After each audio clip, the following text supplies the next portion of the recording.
Bentrokan terjadi antara Satpol PP dan warga pedagang kaki lima yang menjual handphone bekas di kawasan Gang Jalan Perdagangan Kota Loksmawe.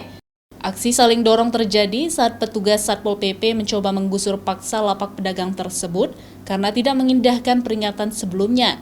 Pemberitahuan untuk direlokasi telah diberitahukan jauh-jauh hari kepada pedagang agar segera memindahkan barang mereka. Namun hingga Selasa malam, sebagian pedagang masih bersikeras berjualan di kawasan tersebut. Pemerintah bahkan sebelumnya telah memberikan 50 kunci rumah ruko secara merata untuk para pedagang HP bekas agar segera memindahkan barangnya ke tempat yang telah disediakan.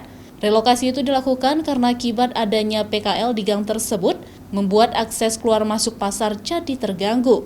Beberapa kali kita surati kembali kepada mereka dan kita ingatkan mereka tidak menggubris, dan pada penertiban semalam beberapa PKL tersebut melakukan perlawanan terhadap petugas kita, yang mana mungkin kita ambil sikap untuk mengamankan beberapa tempat berjualan dan beberapa orang untuk kita mintai keterangan di kantor Satpol PP Kota Loksmawe.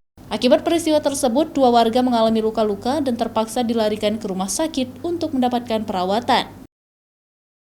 Zikri Maulana, Kompas TV, Loksmawe.